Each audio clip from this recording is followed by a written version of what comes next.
Good afternoon, and welcome to Farm Focus for Tuesday, October 15th. Grain markets closed lower today, partially on a correction from the recent rally highs, and partially on concerns that China may be trying to change the deal again. December corn futures were down 5 cents today, finishing at $3.93 per bushel. July 2020 corn down a penny at $4.15. November soybeans were 7 cents lower today, finishing at $9.34. July 2020 beans down 4 cents at $9.76. Kansas City December wheat was a nickel lower on the day, finishing at $4.21. Minneapolis December wheat down 7 cents at $5.46. Outside markets provided mostly a negative influence, although the stock market was higher today. But crude oil currently 80 cents per barrel lower at $52.79. Ethanol down 7 cents per gallon at $1.43. Gold down $14 an ounce at $1,478. The U.S. dollar index down 16 points at 98.01. And the stock market currently 293 points higher, with the Dow Jones trading at 27,080. Livestock markets were mixed today, with October live cattle up 38 cents at 111 even. October feeder cattle down 55 cents at 145 even. And October hogs up 15 cents at 63.08. Grain prices did finish lower across the board today. The rally off the September lows has so far, through yesterday morning's high, 50 cents rally in corn, 94 cents in beans, and 46 cents in Kansas City wheat. Traders are taking a breather and reassessing the recent news developments following the recent rally. The NOPA soybean crush, that's the National Oilseed Processors Association. They account for about 95–96% of the nation's crush, so it is a good gauge. The September crush came in at a disappointing 152.6 million bushels.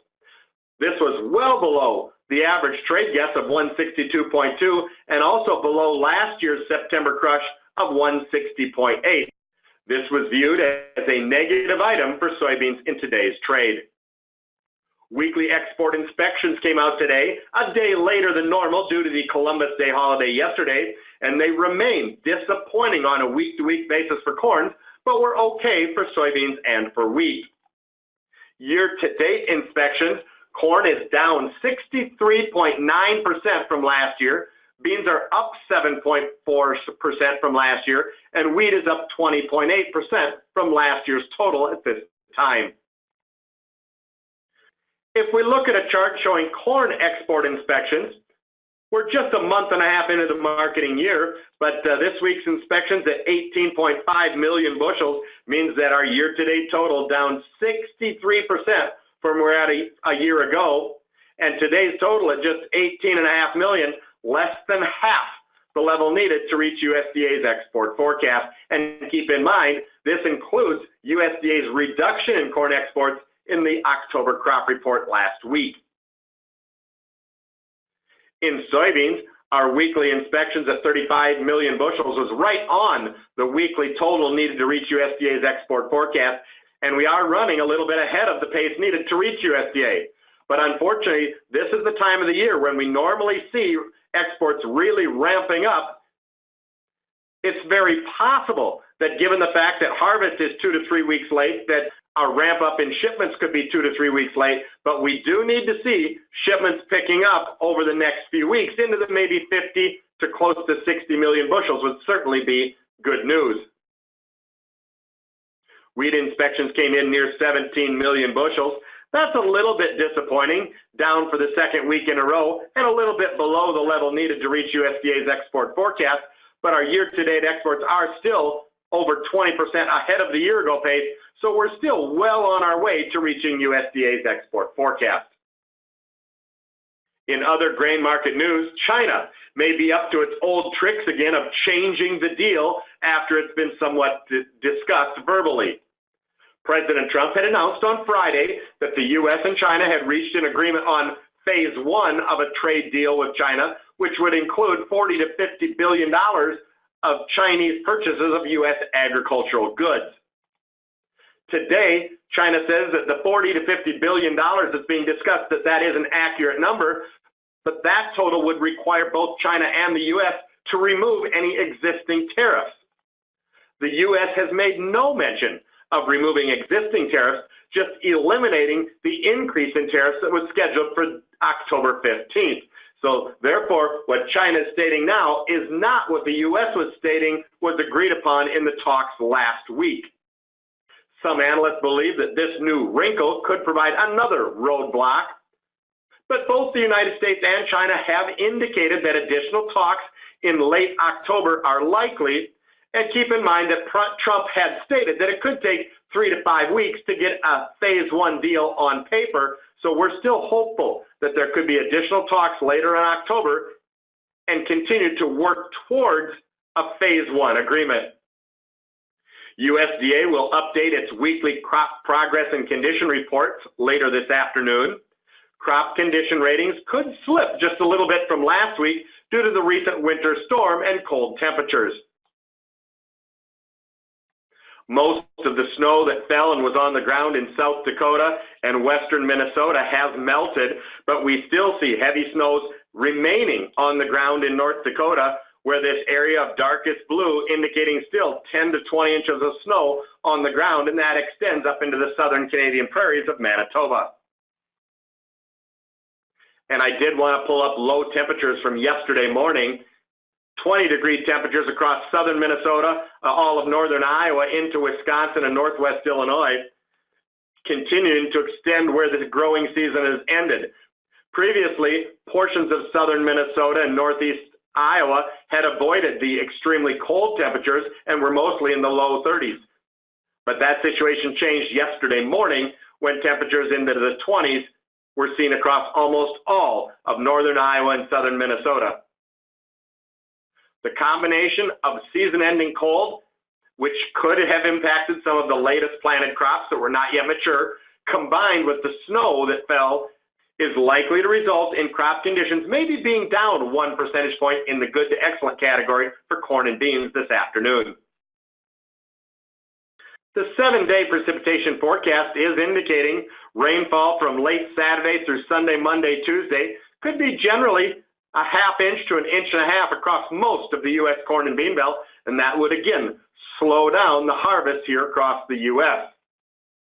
The good news is that the bulk of the U.S. corn and bean belt should see dry conditions through this week and possibly into Saturday as well, so we should have a very nice window for field work and harvesting activity over the next 3 to 4 to possibly even 5 days. The 6 to 10 day forecast reflects that heavy rain in the central U.S., including almost all of the corn and bean belt. That's going to slow things down. And then we get into a typical fall pattern with relatively cool temperatures, but relatively dry conditions in the 8 to 14 day, which would be October 22nd through October 29th. Finally, I did want to pull up a chart that shows the value of U.S. agricultural trade with China. Since U.S. and China have been discussing ramping up U.S. ag sales over the next few years to reach a $40 to $50 billion per year total, following the U.S.-China trade war, last year's agricultural exports under $10 billion. But prior to that, we had seen 4 consecutive years with the U.S. ag sales to China very near, either above or below the $20 billion mark. So if we could ramp up business to 40 or 50 billion annually, that would be a very significant improvement. But again, number of roadblocks still in place to reaching that total. Taking a look at today's December corn chart, corn prices remain in a very consistent uptrend. That's been in place for 5 weeks now. We will have corrections and pullbacks from time to time. We had a correction here today. Current chart support is likely to come in where a gap was left in the charts back in early August. That gap comes into play, 388 to 392, very close to our uptrend line now comes into play, and that should provide pretty solid chart support. Soybeans corrected today to the downside on some disappointing comments from China and also a very small NOPA soybean crush number.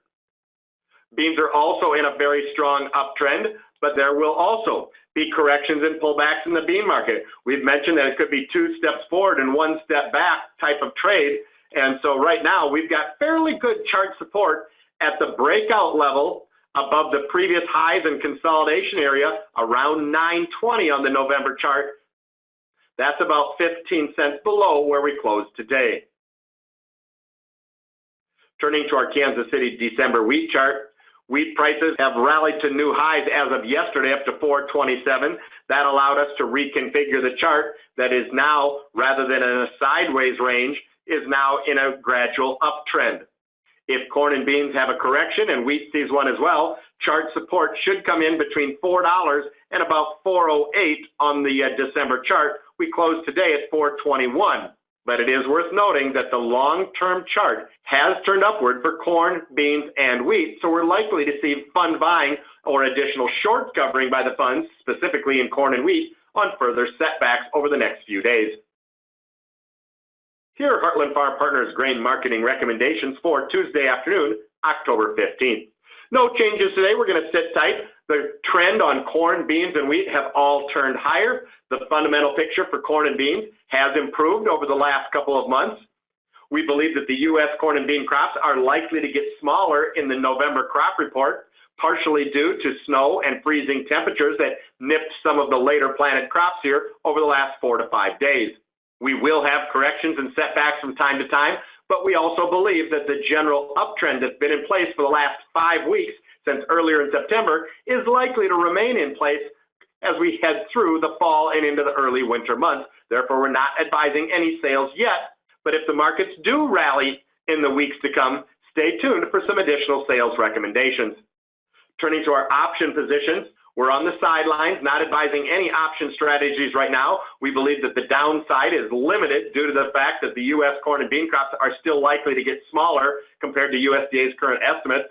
But at the same time, we're not wildly bullish, so we're just sitting on the sidelines in the options at this time and waiting for the market to present a better opportunity. This is Dan Kauger for Heartland Farm Partners. Thanks for joining us, and have a good afternoon.